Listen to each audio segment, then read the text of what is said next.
भगवत गीता केवल एक धार्मिक ग्रंथ नहीं बल्कि जीवन का मार्गदर्शक है। इसमें भगवान श्री कृष्ण ने अर्जुन को न केवल धर्म का ज्ञान दिया बल्कि जीवन जीने की सर्वोत्तम विधि भी सिखाई। गीता के श्लोक समय और परिस्थितियों के अनुसार हर व्यक्ति के लिए उपयोगी हैं। अब हम गीता के कुछ महत्वपूर्ण वचनों का विस्तार से वर्णन करेंगे जिससे आप उनके गहरे अर्थ को आत्मसात कर सकें और अपने जीवन में लागू कर सकें। 1. कर्म का सिद्धांत, निष्काम कर्म योग। श्लोक: कर्मण्येवाधिकारस्ते मां फलेषु कदाचन मां कर्म फल हेतुर्भुर्मा ते संगोस्त्व कर्मणि ने। अध्याय 2 श्लोक 47। अर्थ: हे अर्जुन, तेरा केवल कर्म करने में ही अधिकार है, लेकिन उसके फल में तेरा कोई अधिकार नहीं है। इसलिए तू कर्म फल की चिंता मत कर और न ही कर्म न करने में आसक्त हो। विस्तृत व्याख्या: यह श्लोक जीवन का सबसे बड़ा सत्य उजागर करता है। हम सभी किसी न किसी लक्ष्य के लिए कार्य करते हैं, लेकिन हमारी सबसे बड़ी समस्या यह होती है कि हम फल की चिंता में पड़ जाते हैं। इस चिंता के कारण हम कई बार निराश हो जाते हैं, भयभीत होते हैं या फिर कर्म करने से ही कतराने लगते हैं। भगवान श्री कृष्ण हमें यह सिखा रहे हैं कि हमें अपना पूरा ध्यान केवल अपने कर्तव्य को निभाने पर लगाना चाहिए, बिना इस बात की चिंता किए कि परिणाम क्या होगा। अगर हम पूरे समर्पण के साथ कर्म करेंगे तो परिणाम भी स्वतः ही अच्छा होगा। उदाहरण के लिए, एक विद्यार्थी यदि केवल परीक्षा में अच्छे अंक लाने की चिंता में उलझा रहेगा तो वह ठीक से पढ़ाई नहीं कर पाएगा। लेकिन यदि वह पूरे मनोयोग से पढ़ाई करेगा और अपने विषय को समझने पर ध्यान देगा तो अच्छे अंक आना तय है। इसी तरह यदि किसान खेत में बीज बोने के बाद सिर्फ फसल के बारे में सोचता रहेगा और सिंचाई, खाद आदि का ध्यान नहीं देगा तो अच्छी फसल कैसे होगी। इसलिए भगवान श्री कृष्ण हमें यही समझा रहे हैं कि हम अपने कर्तव्य को पूरी निष्ठा से करें और फल की चिंता भगवान पर छोड़ दें। 2. आत्मा अमर है, मृत्यु का भय त्यागो। श्लोक: न जायते म्रियते व कदाचिन नायम भूत्वा भविता व न भूय अजो नित्यः शाश्वतोयम पुराणो न हन्यते हन्यमाने शरीर्यम। आत्मा न कभी जन्म लेती है और न ही मरती है, न ही यह कभी उत्पन्न होती है और न ही इसका कभी नाश होता है। यह अजन्मा, नित्य, शाश्वत और सनातन है। जब शरीर का नाश होता है तब भी आत्मा नष्ट नहीं होती। इस श्लोक में भगवान श्री कृष्ण हमें यह सिखाते हैं कि आत्मा अमर है, केवल शरीर नष्ट होता है। अक्सर हम मृत्यु से बहुत डरते हैं, अपने प्रियजनों की मृत्यु से दुखी होते हैं और इस भय में जीवन बिता देते हैं। लेकिन श्री कृष्ण समझाते हैं कि मृत्यु केवल शरीर की होती है, आत्मा सदा बनी रहती है। यह उसी तरह है जैसे पुराने कपड़े को बदलकर नया पहनना। जब एक वस्त्र पुराना हो जाता है तो हम उसे छोड़कर नया पहन लेते हैं। उसी तरह जब शरीर जीर्ण शीर्ण हो जाता है तो आत्मा नया शरीर धारण कर लेती है। यदि हम इस सत्य को समझ लें तो जीवन में भय और मोह कम हो जाएगा। हम अपने जीवन को अधिक सकारात्मक और शांतिपूर्ण बना सकेंगे। 3. मन को नियंत्रित करना ही सच्ची सफलता है। श्लोक: उद्धरेदात्मनात्मानं नात्मानं वसाद्येत आत्मैव ह्यात्मनो बंधुरात्मैव रिपुरात्मनः। मनुष्य को स्वयं ही अपने द्वारा उठाना चाहिए और स्वयं को पतन की ओर नहीं ले जाना चाहिए, क्योंकि आत्मा ही मनुष्य की मित्र होती है और आत्मा ही उसकी शत्रु बन सकती है। विस्तृत व्याख्या: यह श्लोक हमें आत्म संयम और आत्म नियंत्रण का महत्व सिखाता है। यदि हमारा मन सही दिशा में चलता है तो वही हमारा सबसे बड़ा मित्र बन सकता है, लेकिन यदि हम इसे भटकने दें तो यह हमारा सबसे बड़ा शत्रु बन जाता है। कई बार हमें अपने ही मन के कारण दुख, चिंता और परेशानी का सामना करना पड़ता है। अगर हम अपने मन को सकारात्मक विचारों से भरें, अच्छी संगति में रहें और सही कर्म करें तो हमारा जीवन सुखमय बनेगा। लेकिन यदि हम अपने मन को नकारात्मक विचारों और बुरी आदतों में फंसने दें तो यही मन हमें पतन की ओर ले जाएगा। यह ठीक वैसे ही है जैसे घोड़ा अगर प्रशिक्षित है तो वह हमें सही दिशा में ले जाता है, लेकिन अगर वह अनियंत्रित है तो हमें गिरा सकता है। इसी तरह अपने मन को नियंत्रित करना ही सच्ची सफलता की कुंजी है। पढ़ें: भगवान पर पूर्ण विश्वास रखो। श्लोक: सर्वधर्मान परित्यज्य मामेकम शरणम व्रज अहम त्वाम सर्व पापेभ्यो मोक्षयिष्यामि मां शुचः जम। हे अर्जुन, सभी धर्मों को छोड़कर केवल मेरी शरण में आ जाओ, मैं तुम्हें सभी पापों से मुक्त कर दूंगा, इसलिए शोक मत करो। यह श्लोक गीता का सार है। भगवान श्री कृष्ण हमें यह सिखा रहे हैं कि जब जीवन में कोई रास्ता ना दिखे, जब हम हर तरफ से हताश हो जाएं, तो हमें भगवान की शरण में जाना चाहिए। इसका अर्थ यह नहीं है कि हम अपने कर्तव्यों को त्याग दें, बल्कि हमें अपने जीवन को भगवान के प्रति समर्पित कर देना चाहिए। जब हम पूर्ण श्रद्धा और विश्वास के साथ भगवान की शरण में जाते हैं, तो वे हमें हर प्रकार के संकट से बचाते हैं। ये वैसे ही है जैसे एक छोटा बच्चा अपनी मां की गोद में आकर सुरक्षित महसूस करता है। ठीक उसी प्रकार भगवान की भक्ति और उनकी शरण में जाने से हमारे जीवन का हर दुख मिट जाता है। 5. सच्ची भक्ति का महत्व। श्लोक। पत्रम पुष्पम फलम तोयम यो में भक्त्या प्रयच्छति तदहम भक्त्युपहृतमश्नामि प्रयतात्मनः। जो भी श्रद्धालु भक्त मुझे प्रेम और भक्ति से पत्र, पत्ता, पुष्प, फूल, फल या जल अर्पण करता है, मैं उसे प्रेम पूर्वक स्वीकार करता हूं। इस श्लोक में भगवान श्री कृष्ण भक्ति की महिमा बताते हैं। वे कहते हैं कि भक्ति में अर्पित की गई छोटी से छोटी वस्तु भी मेरे लिए अनमोल होती है। यहां भगवान हमें यह समझाते हैं कि उन्हें धन, वैभव या भौतिक वस्तुओं की आवश्यकता नहीं है, बल्कि उन्हें केवल प्रेम और श्रद्धा चाहिए। भक्ति का वास्तविक अर्थ, भक्ति का अर्थ केवल मंदिर में पूजा करना या दिखावटी रूप से धार्मिक गतिविधियों में संलग्न होना नहीं है। सच्ची भक्ति वह है जिसमें मन, वचन और कर्म से भगवान को प्रेम किया जाए। यदि कोई व्यक्ति सच्चे हृदय से प्रेम और श्रद्धा के साथ भगवान को मात्र एक फूल, एक पत्ता या एक लोटा जल अर्पित करता है, तो भगवान उसे सहर्ष स्वीकार करते हैं। 1. सुदामा और श्री कृष्ण। जब गरीब सुदामा श्री कृष्ण से मिलने आए, तो उनके पास देने के लिए केवल चूड़े, पोहा थे, लेकिन श्री कृष्ण ने प्रेम पूर्वक उन्हें ग्रहण किया और बदले में सुदामा को अपार धन संपत्ति प्रदान कर दी। 2. शबरी और भगवान राम। जब माता शबरी ने भगवान राम को बेर खिलाए, तो उन्होंने पहले हर बेर को छककर देखा कि वह मीठा है या नहीं। यह उनकी सच्ची भक्ति थी और भगवान राम ने प्रेम पूर्वक वे झूठे बेर खाए। भगवान को कोई बड़ी भेंट नहीं चाहिए, उन्हें केवल प्रेम और श्रद्धा चाहिए। यदि हम अपनी छोटी छोटी चीजों में भी प्रेम और भक्ति जोड़ दें, तो वह भगवान को अत्यंत प्रिय होगी। इसलिए हमें अपने जीवन में दिखावे से दूर रहकर सच्चे हृदय से भगवान की आराधना करनी चाहिए। 6. हर परिस्थिति में भगवान को याद रखना। श्लोक। अनन्यास चिंतयन्तो माम ये जनाः पर्युपास्ते तेषां नित्याभियुक्तानां योगक्षेमं वहाम्यहम्। भक्ति के साथ मेरा ध्यान करते हैं और मेरी उपासना करते हैं, मैं उनका योग, आवश्यकताओं की पूर्ति और क्षेम जो उनके पास है उसकी रक्षा करता हूं।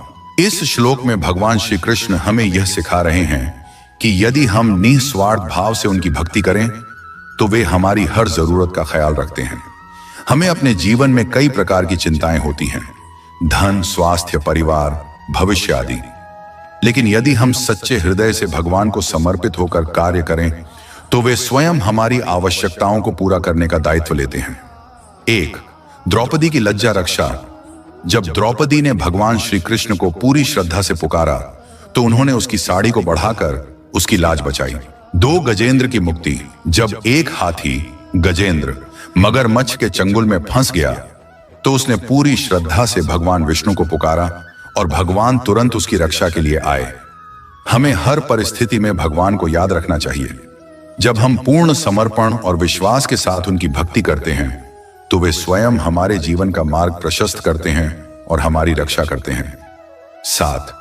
सच्चे ज्ञान की महिमा। न ही ज्ञानेन सदृशम पवित्रमिह विद्यते तत्स्वयं योग संसिद्ध कालेनात्मनि विन्दति। इस संसार में ज्ञान से बढ़कर कोई भी पवित्र वस्तु नहीं है। जो व्यक्ति योग द्वारा सिद्ध होता है, उसे अंततः आत्मज्ञान प्राप्त होता है। इस श्लोक में भगवान श्री कृष्ण ज्ञान की महिमा का वर्णन करते हैं। केवल धन, शक्ति या भौतिक वस्तुएं जीवन को सफल नहीं बनाती, बल्कि सच्चा ज्ञान ही व्यक्ति को सही और गलत का भेद समझने में सक्षम बनाता है। ये भगवान बुद्ध, उन्होंने ज्ञान के माध्यम से जीवन के सत्य को समझा और अहिंसा तथा करुणा का मार्ग अपनाया। 2. आदि शंकराचार्य। वे बाल्यकाल में ही ज्ञान प्राप्त कर संपूर्ण भारत में वेदांत का प्रचार करने लगे। हमें भौतिक उपलब्धियों के बजाय आत्मिक ज्ञान प्राप्त करने का प्रयास करना चाहिए। सच्चा ज्ञान ही जीवन को सफल और सार्थक बनाता है। 8. जो हुआ अच्छा हुआ, जो हो रहा है अच्छा हो रहा है, कर्मण ये वाधिकारस्ते मां फलेषु कदाचन मां कर्म फलहेतुर्भूर्मा ते संगोस्त्व कर्मणि। तेरा कर्म करने में ही अधिकार है, लेकिन उसके फल में कभी नहीं। इसलिए तू फल की चिंता में मत उलझ और न ही कर्म करने से पीछे हट। हम अक्सर अपने कार्यों का परिणाम पहले ही सोचकर चिंतित हो जाते हैं। इस श्लोक में श्री कृष्ण हमें सिखाते हैं कि हमें केवल कर्म पर ध्यान देना चाहिए, फल की चिंता नहीं करनी चाहिए। जब हम पूरी निष्ठा से कर्म करते हैं तो फल अपने आप अच्छा होता है। एक किसान बीज बोता है, वह इस बात की चिंता नहीं करता कि बारिश होगी या नहीं, वह बस अपने खेत की देखभाल करता है। 2. विद्यार्थी परीक्षा देता है। यदि वह पूरी मेहनत से पढ़ाई करता है तो उसे अच्छे अंक मिलने की चिंता करने की आवश्यकता नहीं होती। हमें बिना किसी स्वार्थ या लालसा के कर्म करना चाहिए। जब हम ईमानदारी से कार्य करेंगे तो सफलता निश्चित ही मिलेगी। 9वां काम, क्रोध और लोभ से बचो। त्रिविधम नरकस्येदम द्वारम नाशनमात्मनः कामः क्रोधस्तथा लोभस्तस्मादेतत्रयम् त्याजेत। ईर्ष्या काम, अत्यधिक इच्छाएं, क्रोध, गुस्सा और लोभ, लालच, ये 3 नरक के द्वार हैं जो आत्मा का नाश कर देते हैं। इसीलिए इन्हें छोड़ देना चाहिए। भगवान श्री कृष्ण कहते हैं कि ये 3 बुरी आदतें व्यक्ति के जीवन को नष्ट कर सकती हैं। इच्छाओं का कोई अंत नहीं होता। गुस्सा निर्णय लेने की क्षमता को नष्ट कर देता है और लालच व्यक्ति को अंधा बना देता है। भगवान श्री कृष्ण कहते हैं, मनमना भव मद्भक्तो मद्याजी माम नमस्कुरु मामे वैश्यसी सत्यम ते प्रतिजाने प्रियोसी में। अध्याय 18 श्लोक 65। इसका अर्थ यह है कि जो व्यक्ति मन, वचन और कर्म से भगवान को समर्पित होता है वही सच्चा भक्त है और वह भगवान को प्राप्त करता है। भगवान की भक्ति हमें हर संकट से मुक्त कर सकती है।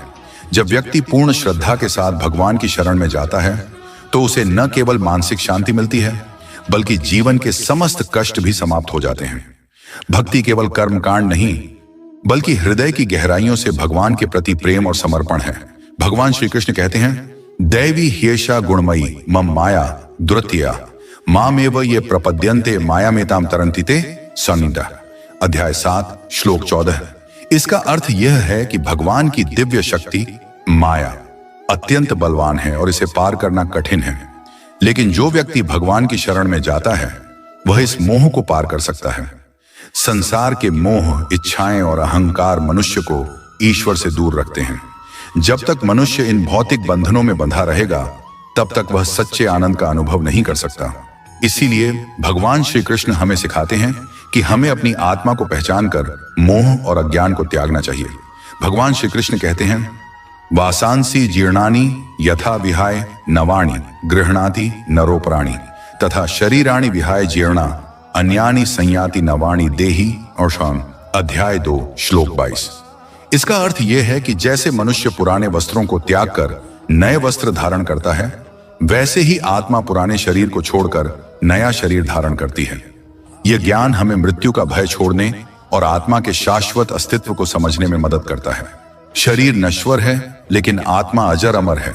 इसलिए हमें अपने जीवन को आत्मा के उत्थान और सत्कर्मों में लगाना चाहिए, न कि शरीर की क्षण भंगुर इच्छाओं में। भगवान श्री कृष्ण कहते हैं, विद्या विनय संपन्ने ब्राह्मणे गवि हस्तिनी शूनि चैव श्वपाके च पंडिता समदर्शिणः। अध्याय 5 श्लोक 18। इसका अर्थ यह है कि ज्ञानी व्यक्ति ब्राह्मण, गाय, हाथी, कुत्ते और चांडाल में कोई भेदभाव नहीं करता, क्योंकि वह जानता है कि सभी में एक ही आत्मा विद्यमान है। सच्चे ज्ञान की पहचान यह नहीं है कि कोई कितनी किताबें पढ़ चुका है, बल्कि यह है कि वह सबको समान दृष्टि से देखता है या नहीं। भगवान हमें सिखाते हैं कि हमें ऊंच नीच, जाति पाति और भेदभाव से ऊपर उठकर सभी प्राणियों में ईश्वर को देखना चाहिए। भगवान श्री कृष्ण कहते हैं, परित्राणाय साधूनाम विनाशाय च दुष्कृताम धर्म संस्थापनार्थाय संभवामि युगे युगे। ने अध्याय 4 श्लोक 8। जब भी अधर्म बढ़ता है तब भगवान स्वयं अवतार लेते हैं और धर्म की पुनः स्थापना करते हैं। यह हमें सिखाता है कि सत्य और धर्म की सदा विजय होती है। यदि संसार में अन्याय और अधर्म बढ़ता है तो भगवान उसे समाप्त करने के लिए विभिन्न रूपों में प्रकट होते हैं। यह हमें यह भी सिखाता है कि हमें सदैव धर्म के मार्ग पर चलना चाहिए, क्योंकि भगवान धर्म का साथ देते हैं और अधर्म को नष्ट करते हैं।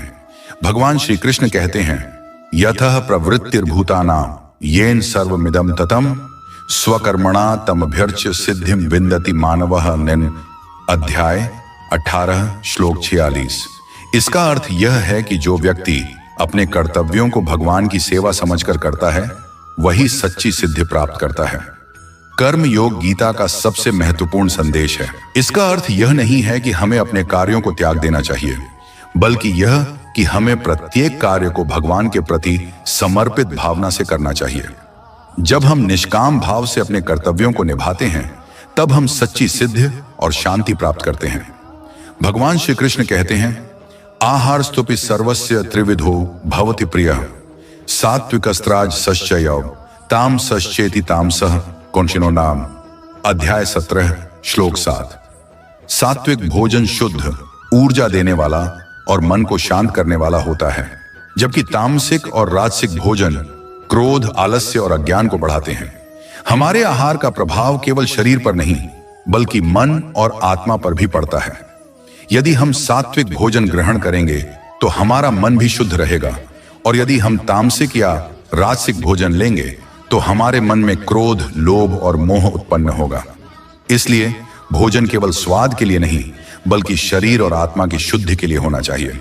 भगवान श्री कृष्ण कहते हैं, यदृच्छालाभ संतुष्टो द्वंद्वातीतो विमत्सरः समः सिद्धावसिद्धौ च कृत्वापि न निबध्यते दा। इसका अर्थ यह है कि जो व्यक्ति जो कुछ भी उसे मिलता है उसमें संतुष्ट रहता है, वह सुखी और स्वतंत्र रहता है। सच्चा सुख बाहरी वस्तुओं में नहीं बल्कि आंतरिक संतोष में है। जब व्यक्ति लालच छोड़ देता है और जो भी उसे प्राप्त होता है उसमें संतुष्ट रहता है, तब वह सच्चे आनंद को अनुभव करता है।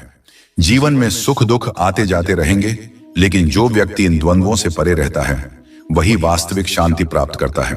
भगवान श्री कृष्ण कहते हैं, नाहम प्रकाशः सर्वस्य योग माया समावृतः मूढ़ोयम नाभिजानाति लोको माम अजम अव्ययम्। भगवान कहते हैं कि मैं सबके सामने प्रत्यक्ष रूप से प्रकट नहीं होता, क्योंकि मेरी योग माया से यह संसार आवृत है। केवल सच्चे भक्त ही मुझे पहचान सकते हैं। संसार के लोग बाहरी मोह माया में उलझे रहते हैं और इस कारण वे ईश्वर के वास्तविक स्वरूप को नहीं देख पाते। जब व्यक्ति अपने अहंकार, मोह और वासनाओं को त्याग देता है तभी उसे भगवान की वास्तविक उपस्थिति का अनुभव होता है।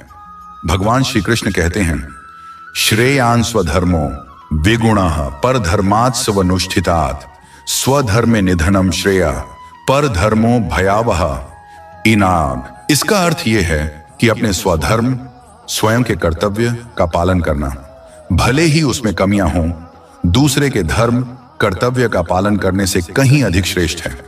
हर व्यक्ति का अपना एक स्वभाव और कर्तव्य होता है। यदि हम दूसरों का अनुकरण करने की बजाय अपने कर्तव्यों को पूरी निष्ठा से निभाएं तो हम जीवन में सच्ची सफलता प्राप्त कर सकते हैं। जो व्यक्ति अपने धर्म का पालन करता है वह सदैव सुरक्षित रहता है, जबकि दूसरों का अनुकरण करने वाला व्यक्ति भ्रम और भय में रहता है। भगवान श्री कृष्ण कहते हैं, कर्मण्येवाधिकारस्ते मां फलेषु कदाचन मां कर्म फल हेतुर्भुर्मा ते संगोस्त्व कर्मणि जनाचिनाम। इसका अर्थ यह है कि मनुष्य का अधिकार केवल अपने कर्म करने में है, लेकिन वह उनके फलों पर नियंत्रण नहीं रखता। इसीलिए हमें निष्काम भाव से कर्म करना चाहिए और फल की चिंता नहीं करनी चाहिए। यह हमें सिखाता है कि हम अपने प्रयासों पर ध्यान दें, लेकिन परिणाम की आसक्ति न रखें। जब हम बिना किसी स्वार्थ के कार्य करते हैं तो हम मानसिक शांति प्राप्त करते हैं और हमारे जीवन में संतुलन बना रहता है। काम, क्रोध और लोभ से बचो। त्रिविधम नरकस्येदम द्वारम नाशनमात्मनः कामः क्रोधस्तथा लोभस्तस्मादेतत्रयम् त्यजेत। मियबिडियन काम, अत्यधिक इच्छाएं, क्रोध, गुस्सा और लोभ, लालच, ये 3 नरक के द्वार हैं जो आत्मा का नाश कर देते हैं, इसलिए इन्हें छोड़ देना चाहिए। भगवान श्री कृष्ण कहते हैं कि ये 3 बुरी आदतें व्यक्ति के जीवन को नष्ट कर सकती हैं। इच्छाओं का कोई अंत नहीं होता। गुस्सा निर्णय लेने की क्षमता को नष्ट कर देता है और लालच व्यक्ति को अंधा बना देता है। 1. रावण अपनी वासना, काम के कारण उसने सीता का हरण किया और अंततः उसका विनाश हो गया। 2. दुर्योधन अपने लोभ के कारण उसने पांडवों को धोखा दिया और महाभारत के युद्ध में मारा गया।